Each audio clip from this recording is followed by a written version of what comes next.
नमस्कार मंडळी, स्वागत आहे तुमचं द इंडियन पॉडकास्ट या युट्यूब चॅनलवरती. युट्यूब चॅनलवर आपण एक नवीन सिरीज चालू करत आहे ज्याचं नाव आहे यशाची पाऊल वाट, म्हणजे स्टेप्स टुवर्ड सक्सेस. ज्याच्यामध्ये आपण लहान वयात ज्यांनी मोठे पराक्रम करून दाखवले आहे त्या मुलांची लिस्ट आपण एक नवीन पद्धतीच्या प्लेलिस्टमध्ये तुम्हाला भेटेल. तर ती नवीन आपण एक सिरीज बनवली आहे, तर त्यामध्ये तुमचं स्वागत आहे. मी मयूर गुळवे तुमचं स्वागत करतो. आज आपल्यासोबत रिद्धिका रविकुमार पाटील ही आहे. हिचं वय वर्ष आहे 13 इयर्स आणि तिने ह्या वयात एवढे गोष्टी करून दाखवल्या आहेत. मी आतापर्यंत जे पण आपले गेस्ट असतात त्यांची जी इंट्रोडक्शन आहे ती मी 1-2-3 शब्दात देतो. हिच्यासाठी मला लिहून आणायला लागले सगळं, कारण ते लक्षातच राहिलं नाही. एवढे तिच्या गोष्टी आहेत, एवढ्या त्या गोष्टी तिने करून दाखवल्या आहेत. मी तुम्हाला एक थोडक्यात तिचे ओव्हरव्ह्यू सांगतो की तिने काय काय गोष्टी केल्यात आणि बाकीच्या गोष्टी आपण पॉडकास्ट मध्ये तुम्हाला सगळ्या गोष्टी कळतीलच. सर्वात पहिले तिने सिलंबम, म्हणजे हा एक साऊथ मध्ये एक खेळ आहे जो की तामिळनाडूमध्ये एक पारंपरिक खेळ मानला जातो. ज्याच्यामध्ये आपल्या मराठी भाषेत जर आपण म्हणलो की आपल्या महाराष्ट्रात जर म्हणलो ज्याला मर्दानी खेळ असं म्हणतात, त्याच्यामध्ये वेगवेगळे गोष्टी पण आहेत. आपण ते पुढे जाणून घेऊयात. तर इंटरनॅशनल सक्सेस मध्ये तिने सिलंबम मध्ये मलेशिया मे 2024 ला ब्रॉन्झ मेडल मिळवलं होतं. दोहा कतारमध्ये एशियन ओपन चॅम्पियनशिप सिलंबम मध्ये तिने 2024 डिसेंबरला 2 सिल्वर मेडल मिळवले होते इंटरनॅशनल लेवलला. त्यानंतर नॅशनल आणि स्टेट लेवलचं जर आपण बघायला गेलो तर तिने स्टेट लेवल गातका महाराष्ट्र चॅम्पियनशिप 2024 मध्ये ब्रॉन्झ मेडल मिळवलं होतं. त्यानंतर तिने डिस्ट्रिक्ट थाय बॉक्सिंग चॅम्पियनशिप मध्ये 2019 ला सिल्वर मेडल मिळवलं होतं.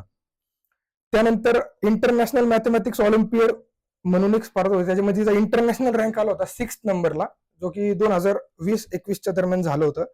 त्यानंतर महाराष्ट्र एज्युकेशन मध्ये तिने गोल्ड मेडल परत मिळवलं होतं स्पीड मॅथसाठी. त्यानंतर नॅशनल ॲबेकस मध्ये तिला गोल्ड मेडल आहे. ड्रॉइंगसाठी तिला नॅशनल मध्ये 5 गोल्ड मेडल आहेत आणि स्टेट मध्ये 4 गोल्ड मेडल आहेत. हे तर झाले तिचे इंटरनॅशनल नॅशनल लेवलच्या गोष्टी. आता जर तिचे इतर स्किल्स मध्ये आपण बघायला गेलं तर मर्दानी खेळ जे मी मगाशी उल्लेख केला त्यामध्ये अजून बऱ्याचशा गोष्टी असतात, जसं की लाठी काठी तिचं झाले, तलवारबाजी झाली, दांडपट्टा, चक्री, सुरल, फायर स्टिक, ज्याला आपण अग्निकाठी पण म्हणतो, ते पण तिचं झालंय. आणि इतर गोष्टी ह्या सोडून जर तिच्या स्किल्सचा विचार केला तर tabla, guitar, harmonium, Bharatanatyam, singing, sketching, swimming, chess या गोष्टीमध्ये पण तिचं रस आहे आणि ती त्या गोष्टींमध्ये पण बरंच काय काय करत आहे. तर अशा गोष्टी आहेत, अजून बऱ्याचशा गोष्टी आहेत तिच्याकडूनच आपण जाणून घेऊयात पॉडकास्ट मध्ये जर काय राहिला असेल तर. सर्वप्रथम नमस्कार, कशी आहेस तू? मी बरी आहे. मजेत. हो, कसं चाललंय सगळं, स्कूल लाईफ किंवा जे पण तू हे करते कसं चाललंय? छान चाललंय. पहिला क्रीडा स्पर्धा कुठली खेळली होती तू सगळ्यात पहिल्यांदा जेव्हा तू हे चालू मी केलं? मी लहानपणापासून शाळेतले तर क्रीडाची स्पर्धा खेळतेच, पण बाहेरचे म्हणायला गेले तर मी सगळ्यात प्रथम इयत्ता 2रीत थाय बॉक्सिंगची स्पर्धा खेळलेली, त्यामध्ये मला सिल्वर मेडल होतं. ओके, म्हणजे ती सगळ्यात पहिली झाली होती तुझी. हा. ओके. प्रेरणादायी खेळाडू कोण आहे तुझ्यासाठी? कुणाला बघून तुला प्रेरणा भेटते किंवा कुणाला बघून तू चालू केलं असं काय आहे का? माझी प्रेरणादायी खेळाडू सायना नेहवाल. ओके, त्यांना बघून चालू केला प्रवास. हा. क्रीडा करिअर बद्दल आपण थोडीशी तिची माहिती जाणून घेऊयात. क्रीडा क्षेत्रातच यायची प्रेरणा कशी मिळाली, म्हणजे आपण हे क्षेत्र निवडू असं का? आता तू बऱ्याचशा गोष्टी ज्या आपण बघितल्या मगाशी ते सगळ्या क्रीडाबद्दलच आहे. National, international, state level, district लेवलला तू खेळलेली आहे, तर तेच क्षेत्र का निवडलं तू? त्यातच जायचं आपल्याला असं का ठरवलं? मला माझ्या सरांनी किंवा माझ्या कोचेसनी वगैरे मला सांगितलं की हे बेस्ट राहील आणि ते छान वाटलं म्हणून मी त्यात गेले. 2024 मध्ये तू ब्रॉन्झ मेडल मिळवलं होतं मलेशियामध्ये सिलंबम मध्ये, त्याचा प्रवास काय सांगशील? तो प्रवास कसा होता? तो प्रवास खूप छान होता. मी त्या मेडलसाठी 6 तास दररोज प्रॅक्टिस केली आणि किती दिवस प्रॅक्टिस करत होते? मी 1 महिना. ओके, दररोज 6 तास. हा. आणि कुठं मलेशियामध्ये झालं होतं ते मेडल हातात घेतल्यावर काय क्षण होता तो? खूप भारी वाटलेलं मला. कष्टाचं फळ झालं थोडक्यात. हा. असं वाटलं. हो. गतका म्हणजे काय? आपण मगाशी उल्लेख केला मी गतकाचा, ज्याच्यामध्ये तू मेडल वगैरे मिळवलं आहे, त्याचं काय, त्या थोडक्यात माहिती काय सांगशील त्याबद्दल? गतका पंजाब मधला पारंपरिक खेळ आहे. पंजाबमध्ये आधीपासून तो खेळ खूप म्हणजे खेळला जातो. तिकडचे योद्धा वगैरे शस्त्राचा वापर करायचे, ते शस्त्रांनी लढाई करायची आणि ते शस्त्र चालवून दाखवायचे, हे त्या खेळात आहे. आणि मग तो खेळ आता एशियन वर्ल्ड चॅम्पियनशिप मध्ये वगैरे पण आहे आणि खेलो इंडिया मध्ये पण तो आहे. त्याच्यामध्ये तू जेव्हा जिंकली होतीस तेव्हा कसा अनुभव होता तो? खूप छान होता. ओके. त्याच्यासाठी प्रॅक्टिस किती झाली होती? त्यासाठी मी दररोज क्लासला जायचे, तिथे 3 ते 4 तास प्रॅक्टिस केली. आता आपण जे बाकीचे सगळे उल्लेख केलं, लाठी काठी, तलवार, दांडपट्टा, चक्री, सुरल वगैरे जे आहे, अग्निकाठी, ह्यातला सगळ्यात आवडता तुझा कुठला खेळ आहे का असा? माझा ह्यातला सगळ्यात आवडता शस्त्र म्हणजे सुरेल आहे. कारण सुरेलला दांडपट्ट्यासारखे 3 धार असतात. 3 ब्लेड्स असतात. त्यापैकी एका साइडला धार असते आणि त्यामुळे आपल्याला ते लागतही नाही आणि आपण आपल्या शत्रूचा सामना खूप सोप्या पद्धतीने करू शकतो. जिम्नॅस्टिक आणि योगा ह्याच्यामधील म्हणजे ह्याच्याबद्दल काय सांगू शकते का तू? ह्याच्यामध्ये काय फरक असतो का? जिम्नॅस्टिक आणि योगामध्ये याचा फरक काय, पहिली गोष्ट तरी यात असं आहे का फरक काय? हां, फरक असतो. योगामध्ये योगासन असतात, जे आधीपासनं म्हणजे आधीच्या लोकांपासनं करत आलेले असतात आणि जिम्नॅस्टिक म्हणजे योगातले काही गोष्टी म्हणजे असं बॅक फ्लिप वगैरे अशा गोष्टी असतात जिम्नॅस्टिक त्यामध्ये. मध्ये हां. येतात. आणि ते एक स्पोर्ट्स आहे. ओके, जिम्नॅस्टिक स्पोर्ट्स मध्ये येतं. हां. गरजेचं आहे का कुठलं? दोन्हीपैकी गरजेचं कुठलं आहे? दोन्ही पण गरजेचे आहेत. दोन्हीनी पण आपलं शरीर फ्लेक्सिबल होतं आणि चांगलं पण राहतं. आता Bharatanatyam, tabla, harmonium, guitar, singing, sketching जे तुझ्या ज्याच्यामध्ये रस आहे, हे इतर सोडून, नॅशनल लेवलचे कॉम्पिटिशन, हे स्टेट सोडून, त्यापैकी त्याच्यामध्ये कुठले मेडल्स वगैरे किंवा त्याच्यामध्ये पण इंटरनॅशनल, नॅशनल लेवलला खेळायचा असा कुठला त्यातला पण आहे का खेळ? जे तुझे स्किल्स आहेत त्याच्यामध्ये तुला खेळायचंय का पुढे नॅशनल, इंटरनॅशनल, असं काय आहे का? त्यामध्ये नॅशनल, इंटरनॅशनल नसतं. ओके. त्यामध्ये परीक्षा असतात. ते अ, झालेले आहेत का तुझ्या? माझी पहिली परीक्षा झालीये. ओके. आणि अजून पुढे? पुढे मी विशारद करणार आहे. तुझ्या क्रीडा करिअर मध्ये अविस्मरणीय कुठला क्षण आहे का, जो असा एक किस्सा झाला होता जो विसरू शकत नाही कायमस्वरूपी कधीच, असं आहे का कुठला? मी म्हणजे प्रॅक्टिसच्या द्वारे किंवा असं कुठल्याही ठिकाणी जे झालेला? मी पहिल्यांदा मलेशियामध्ये इंटरनॅशनल मॅचसाठी गेलते. ओके. ज्यावेळेस माझं नाव मेडलसाठी आलतं, त्यावेळेस तो माझ्यासाठी खूप मोठा अविस्मरणीय क्षण म्हणजे जे होता. सिलंबम साठी होतं ते. हां. पुढील लक्ष काय आहे का अजून? हे इतर सोडून अजून कुठले खेळ खेळायचे? हां, मला ऑलिम्पिकमध्ये खेळायचंय. आणि आता जेवढे पण आपण सगळे ह्याच्यामध्ये सगळ्यात आवडती फील्ड कुठली आहे तुझी? आवडता क्रीडा म्हणू शकतो आपण फील्ड पेक्षा. त्याच्यात कुठला आवडतं जास्त? ह्याच्यात कुठलं, ह्याच्यात तुला आवड आहे जास्त? क्रीडा कुठला, म्हणजे कुठला स्पोर्ट्स? मला सिलंबम हा खेळ सर्वात जास्त आवडतो. कारण ह्या खेळातून मला खूप आवडतो. कारण ह्या खेळातून सेल्फ डिफेन्स होतो. मग आपल्या शत्रूला कसं वार करायचं ते आणि हे आधीपासून चालत आलेला खेळ आहे, जो महाराजांनी वगैरे सगळ्यांनी वापरला आहे. पराभवाचा सामना कसं करतेस तू? कधी-कधी मेडल भेटत नाही, तर मग मी असे विचार करते, की अपयश ही यशाची पहिली पायरी असते. बरोबर, नक्कीच. म्हणून मी तिथे खचून जात नाही आणि अजून मेहनत करून त्यात मेडल आणायला बघते. अजून पुढचा ट्राय द्यायचा.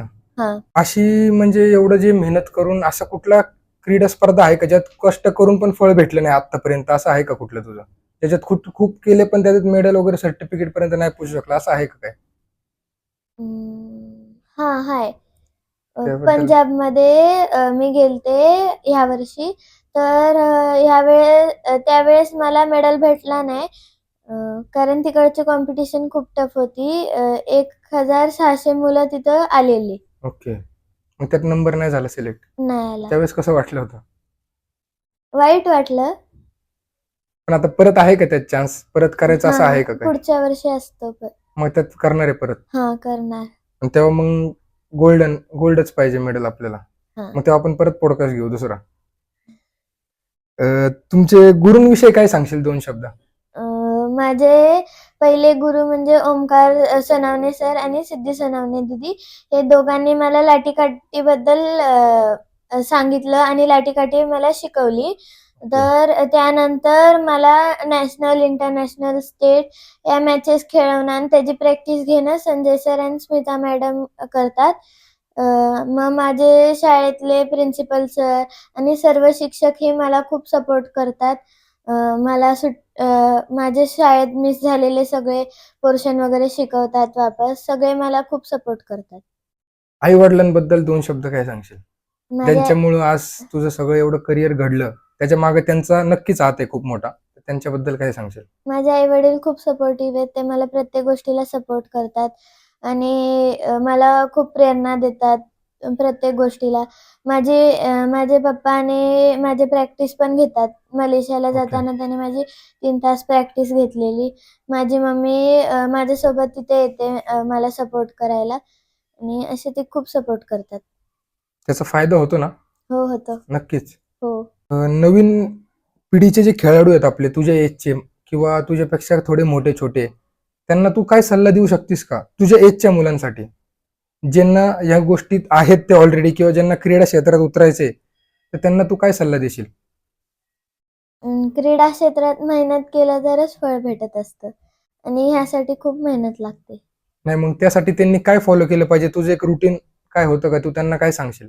सकाळी लवकर उठून प्रॅक्टिस करायची. मग आणि मल्टी टॅलेंटेड जे तू आहेस ते कसं करू ते कसं हँडल करायचं सगळ्या गोष्टी? टाइम वेस्ट नाही घालायचा. प्रत्येक ठिकाणी प्रॅक्टिस, हां, प्रत्येक ठिकाणी. हां. ओके. बरं, आता एक प्रश्न असा आहे की तू ह्या सगळ्या गोष्टी करते, अशी कुठली फील्ड आहे का ज्याच्यात तू नाहीये, म्हणजे ज्याच्यात आवडच नाही तुला, असं आहे का काय? का सगळ्यात आवड आहे? तसं तर सगळ्यात आवड आहे मला. तरी एखादा खेळ असा की नाही आवडत, म्हणजे नाही असं त्यात हे नाहीये असं, का नाहीच? नाही, ड्रॉइंग वगैरे सगळ्यांना, ड्रॉइंग तर सगळं झालं आपलं, अजून असं नाहीच म्हणजे कुठलं? नाही. म्हणजे आता नवीन फक्त कुठला खेळ आला तरच तोच तुझ्या ह्याच्यात नसेल, हां, जर कुठला इन्व्हेंट झाला नवीन तर. बाकी तर सगळे केले तू. हां. मलेशियामध्ये तू जे ब्रॉन्झ मेडल मिळवलं होतं त्याचा थोडासा जर एक अख्खा प्रवास सांगायचं झालं तर ते त्याच्याबद्दल काय सांगशील तू? मी मलेशियाला 23 मे ला गेलते. ओके. तिथं आमचे मॅचेस होते. तिथं 9 ते 10 कंट्रीज आलते. 1500 मुलं आसपास 1500च्या आसपास मुलं होते तिथं आणि तिकडचे मॅचेस खूप टफ होते. ओके. तिथं मी पार्टिसिपेट केलतं स्टिक फाईटमध्ये आणि स्टिक रोलिंगमध्ये. त्यापैकी मला स्टिक रोलिंगमध्ये 3rd रँक मिळाला ओके. आणि स्टिक फाईटमध्ये नाही भेटला. बरं. मग असा तो प्रवास होता. हां. आणि दोहा कतारमध्ये पण तुला 2 सिल्वर मेडल भेटले होते. त्याचा प्रवास काय होता? त्याचा आम्ही आता 25 डिसेंबरला दोहा कतारला गेलतो. ओके. तिथं एशियामधले 8-9 कंट्रीज आलते. अ, बरं. मग तिथं पण खूप मुलं होते. कॉम्पिटिशन खूप टफ होती. मी ह्यावेळेस पण 2च इव्हेंटमध्ये पार्ट घेतला. स्टिक रोलिंग आणि स्टिक फाईट, ज्यामध्ये मला दोन्हीमध्ये सिल्वर भेटले. अजून आत्ता रिसेंटली तुझा दिल्लीमध्ये पण तुला एक पुरस्कार भेटला होता. त्याबद्दल काय सांगशील? ते कुठला होता आणि त्याच्याबद्दल माहिती थोडीफार सांगू शकशील का? हां. दिल्लीमध्ये प्रतिभाशाली छात्रांचा सन्मान करण्यासाठी त्यांनी भारतातनं सगळ्या प्रतिभाशाली छात्रांना दिल्लीमध्ये बोलावलेलं. तर ते जैन संस्थेचं नाव होतं अखिल भारतीय ज्ञानार्ष भक्त परिवार, जिथं त्यांनी 700 मुलांचा सत्कार केलता. ओके. माझा पण त्यांनी सत्कार केलता.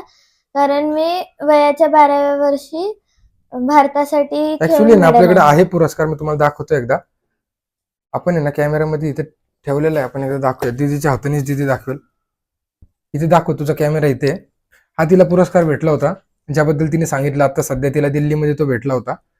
आणि अजून त्याच्याबद्दल काय सांगशील तिथे तू अजून? अं, हे मला हा सगळ्यात रिसेंट पुरस्कार आहे का तुझा, रिसेंट आहे. आत्ताचा एवढ्यातला? आत्ताचा.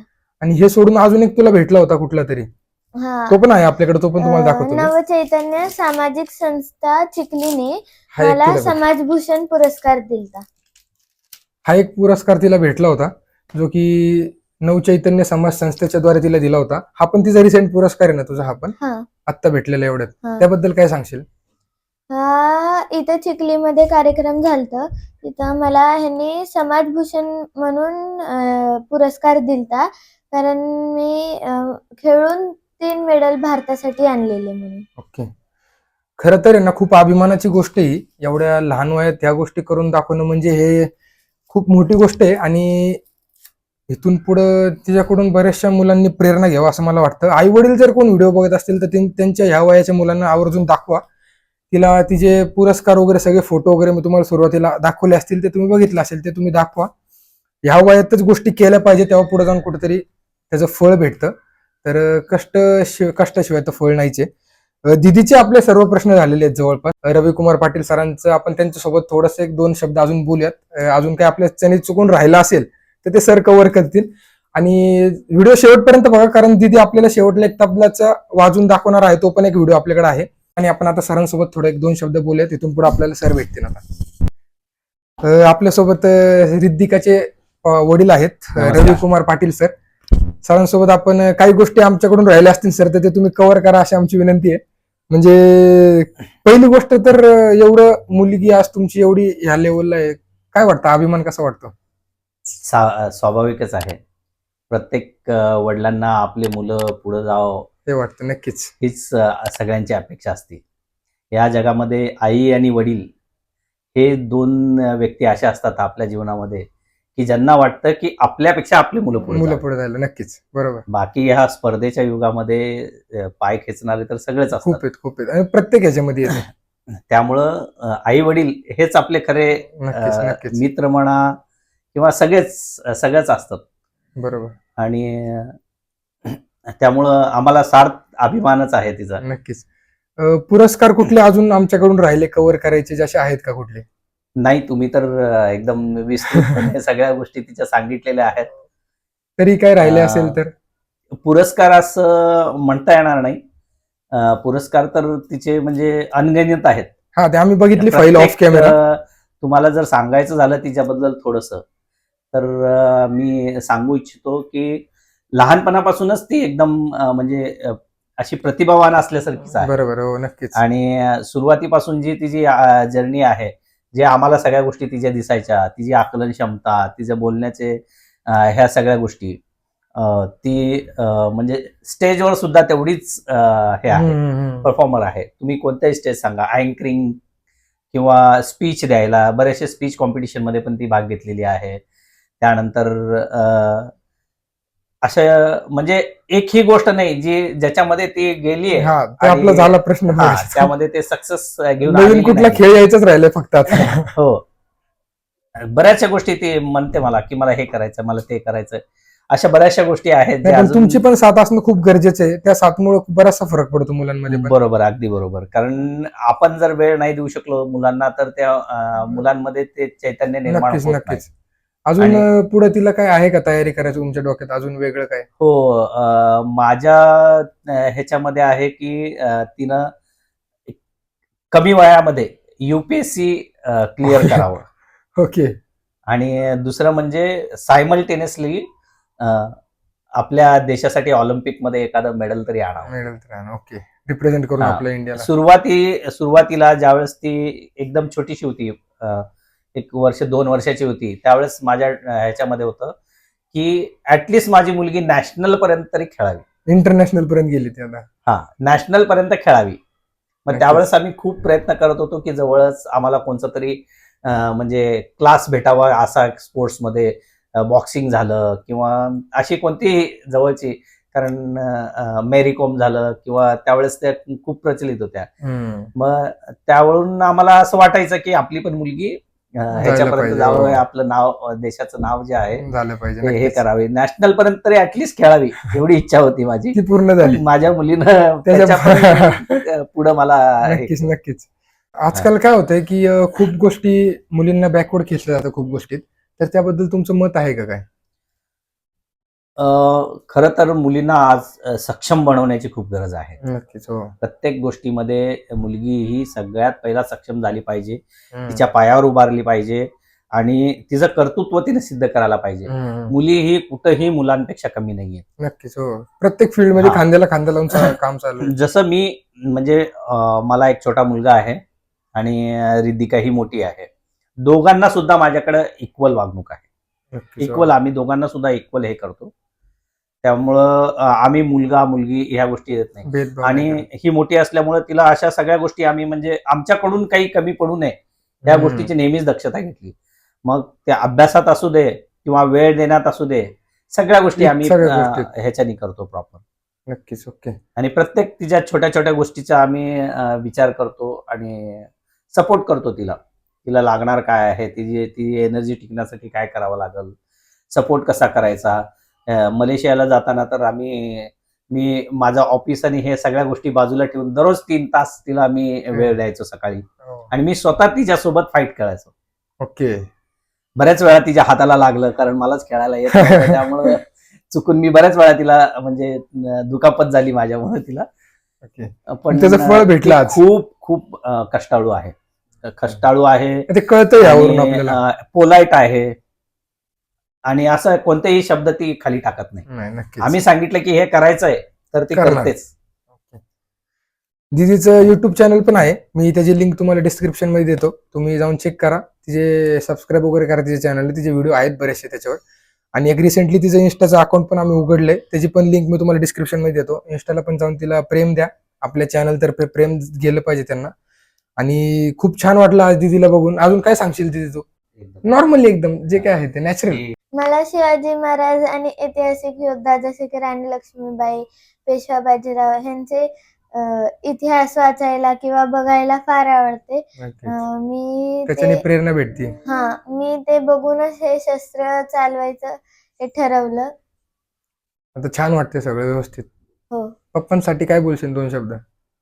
पप्पा माझ्यासाठी खूप मेहनत घेतात. दररोज मला क्लासला सोडतात, क्लासवरून आणतात, मग माझी प्रॅक्टिस घेतात. सगळं मला पुरवतात, सगळं करतात ते. ओके, एकदम त्यांच्यामुळे आज जे पण आहेत अवॉर्ड सगळे त्यांच्यामुळे आहेत. त्यांचा हा, हात आहे कुठेतरी नक्कीच. हा, मम्मीचा पण त्यांचा पण. हो. बरोबर. तिचे जे पण शिक्षक आहेत त्यांचा पण, तिला जे पण ट्रॉफी मेडल भेटतात त्याच्यामध्ये नक्कीच खूप मोठा हात आहे. त्यांच्याबद्दल तुम्ही काय बोलाल? नक्कीच नक्कीच. कारण शिक्षक हा सगळ्यात मोठा आणि महत्वाचा भाग आहे प्रत्येकाच्या जीवनात. नक्कीच. तसंच ती नशिबान आहे की तिला खूप चांगले शिक्षक मिळाले. तिच्या आयुष्यामध्ये तिला जो पहिला मेडल मिळाला तो म्हणजे स्कूलमध्ये तर सगळ्या स्पोर्ट्समध्ये ती पार्टिसिपेट व्हायची, हो. सगळीकडे मेडल्स तिला मिळायचे. पण पहिला जो डिस्ट्रिक्ट लेवल तिने मॅच खेळला तर संजय बनसोडे सर जे आता तिचे करंट कोच आहेत, ओके. तर त्यांच्या मार्गदर्शनामध्ये तिने खेळली आणि पहिल्याच वेळेस तिनं सिल्वर मेडल ओके. मिळवली होती. फर्स्ट ह्याच्यामध्ये. हो. आणि खूप छोटी होती ती, 2रीलाच होती ती. ओके. मग त्यातून आम्हाला तिच्या बद्दलचे हे झालं की ही काहीतरी करू शकते. हो, नक्कीच. जे आपण स्वप्न बघितलेले आहेत ते पूर्ण होतील. ते नक्कीच ते पणाला नेईल. मग नक्कीच. त्यानंतर सिलंबम हा जो प्रकार आहे, हा प्रकार थोडासा नंतर आम्हाला कळाला. पण आम्ही सुरुवातीलाच तिला सेल्फ डिफेन्स व्हावं आणि तिची जी ओढ होती की आपले छत्रपती शिवाजी महाराज, छत्रपती संभाजी महाराज यांचं सिरियल बघणं, यांचे पुस्तक वाचणं, त्यानंतर राणी लक्ष्मीबाई आणि पेशवा बाजीराव, ह्या सगळ्यांचे ते सिरियल बघायची. बाकीची मुलं कार्टून वगैरे बघतात, पण ती कधीच म्हणजे त्या गोष्टीला गेली नाही. ती या गोष्टी बघायची. तसं तर आमच्याकडे टीव्ही हा प्रकार नाहीये. ओके. ती नर्सरीत असल्यापासून त्याचाच परिणाम आहे असं म्हणू शकतो आपण. नक्कीच. टीव्ही आमचा फक्त भिंतीला आहे. टीव्ही फक्त दिसायला आहे, त्याच्यामध्ये काहीच लागत नाही. बरोबर. मग नंतर तिच्या ह्याच्यामध्ये जे आहे ह्या सिरियल ती आमच्यासोबत लॅपटॉपवरती वगैरे बघायची, युट्यूब मधून याच्यात. मग तिला त्याची आवड निर्माण झाली. सुट्टीच्या दिवशी असे 1 तासभर 2 तासभर आम्ही तिला द्यायचो आणि त्यातून तिला हे निर्माण झालं, त्या शस्त्रांच्या बद्दलची गोडी निर्माण झाली. आणि मग आता हिला गोडी निर्माण झाली म्हणून आम्ही तिला सुरुवातीला सिद्धी सोनावणे आणि ओंकार सोनावणे सरांचा चिखलीमध्येच क्लास आहे. तर त्या क्लासमध्ये तिला आम्ही एनरोल केलं आणि ती खूप चांगल्या पद्धतीनं काठी फिरवू लागली लगेचच. थोड्याच ह्याच्यामध्ये काठी वगैरे खूप छान फिरवू लागली. मग काठीचं प्रशिक्षण घेतलं तिनं, तलवार, दांडपट्टा, या सगळ्याच गोष्टी ती चांगल्या इंटरेस्ट आला हळूहळू सगळ्याच. हो. मग त्याच दरम्यान संजय बनसोडे सर ज्यांच्या आम्ही टचमध्ये कंटिन्यू होतो, त्यांचे सुद्धा क्लासेस होते, पण ते थोडेसे दूर असल्यामुळं आम्हाला तिकडे जाता येत नव्हतं. पण कॉम्पिटिशनच्या रिलेटेड त्यांचे जे मेसेजेस यायला लागले, मग आम्ही विचार केला की यापुढे जाऊन आपण तिला कॉम्पिटिशन मध्ये उतरावं. एवढं चांगलं ती परफॉर्म करते याच्यामध्ये. म्हणून मग संजय बनसोडे सरांकडे आम्ही अप्रोच करून मग आम्ही तिला एक डिस्ट्रिक्ट लेवल, स्टेट लेवल, मग नॅशनल लेवल, ते हे करत करत मग तिला पहिला चान्स आला तो इंटरनॅशनल मलेशियाला खेळण्यासाठी. मलेशियाला आमची काही अपेक्षा नव्हती की तिनं मेडल वगैरे आणावे, फक्त कारण खेळावं तिच्या एकदम. आयुष्यातलं ते पहिलीच मॅच होती पहिलीच मॅच होती. हो. आणि 12 वर्षाचीच मुलगी होती ती. त्यामुळं एवढं जास्त आम्ही अपेक्षा केली नव्हती, पण ती एवढं छान तिथं परफॉर्म केली की तिला मेडल मिळाला तिथं. हा. खूप छान वेळ गेला. सरांचं धन्यवाद पहिली गोष्ट तर, आणि रिद्धिकाचं पण धन्यवाद की त्यांनी वेळात वेळ काढून आपल्याला पॉडकास्टसाठी वेळ दिला. आणि ती एक तबल्याचं आपल्याला वाजून दाखवेल. एक थोडंसं तिचा क्लिप आहे, तो व्हिडिओमध्ये आता जॉईन होईल, तो आपण बघूयात आणि मग आपण एकदा परत भेटूयात. ठीक आहे, धन्यवाद. मी आज तीनतालचा फरमाईशी चक्रधार वाजवणार आहे.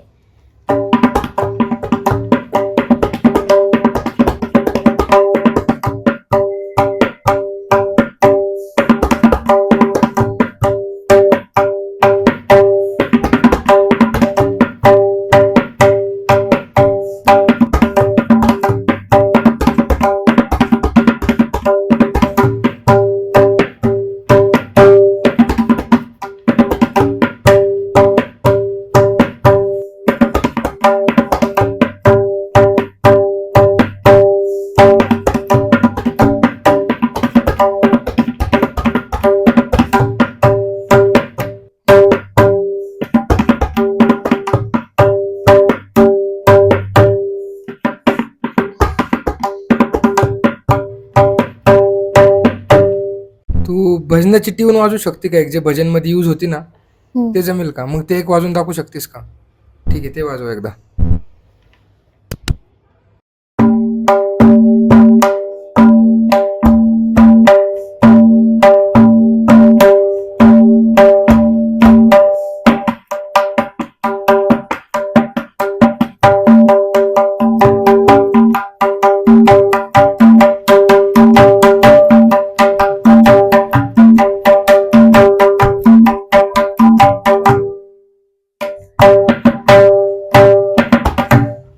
धन्यवाद. आपण तुझ्या ह्याच्यामध्ये सिंगिंग पण होतं स्किल्स मध्ये, हा, मग सिंगिंग झाली पाहिजे एकदा थोडीफार. ठीक आहे. ठीक आहे. मी आज राग खमाज म्हणून दाखवते. हे गोविंद राखो शरण, हे गोविंद राखो शरण, अब तो जीवन हारे, अब तो जीवन हारे. हे गोविंद राखो शरण, हे गोविंद राखो शरण, नीरे पीवन हेत गयो, नीरे पीवन हेत गयो, सिंधु के किनारे, सिंधु के किनारे, सिंधु बीच बसत ग्राह, सिंधु बीच बसत ग्राह, चरण धर छारे, चरण धरप छारे. हे गोविंद राखो शरण, हे गोविंद, हे गोविंद, हे गोविंद राखो शरण. तर ही होती आज आपल्यासोबत रिद्धिका रविकुमार पाटील. हिच्या पूर्ण प्रवासाचा आपण सगळ्या गोष्टी आज इथं कव्हर केल्या, आणि ही आपली एक सिरीजचा दुसरा एपिसोड आहे. यशाची पाऊलवाट ह्या सिरीजचा आपला हा दुसरा एपिसोड आहे. अशा बरेचसे एपिसोड ह्या सिरीजमध्ये यायचा प्रयत्न आमचा चालू आहे. बरेचशा गोष्टी तुम्हाला कळतील. रिद्धिका एकदा काय म्हणते शेवटला आपण बघूयात आणि आता आपण थांबूयात. मी हे सांगू इच्छित आहे की माझ्या एवढ्या मुलींनी सगळ्यात मध्ये भाग घेतला पाहिजे. अभ्यासासोबत अदर ऍक्टिव्हिटीज पण केले पाहिजेत. आणि शिलंबम हा स्पोर्ट्स प्रत्येकाने शिकला पाहिजे, कारण हा सेल्फ डिफेन्स साठी खूप महत्वाचा असतो. आणि प्रत्येकाने एक एक पाऊल पुढे टाकले पाहिजेत. आणि वेगवेगळ्या गोष्टीमध्ये वेगवेगळे मेडल्स वगैरे घेतले पाहिजे, मिळवले पाहिजे. मी मयूर दादाला थँक्यू बोलते, कारण त्यांनी इथं मला माझा पॉडकास्ट घेतला. मला खूप छान वाटलं. थँक्यू. तुझं पण थँक्यू. आणि रविकुमार सरांचं खरं तर मनापासून धन्यवाद की त्यांनी वेळात वेळ काढून आपल्यासाठी पण वेळ दिला. रिद्धिकाकडून त्यांनी तयारी सुद्धा सगळ्या गोष्टींची करून घेतली आणि त्याबद्दल रिद्धिकाचे आणि तिच्या पप्पांचे म्हणजे रवी सरांचे या ठिकाणी आभार. आणि आपण थांबूयात. असाच नवीन पॉडकास्टमध्ये परत भेट होईल एका नवीन गेस्ट सोबत. तोपर्यंत मी मयूर गुळवे, कॅमेरामॅन शाहरुख सोबत राजा घेतो. जय हिंद, जय महाराष्ट्र. धन्यवाद.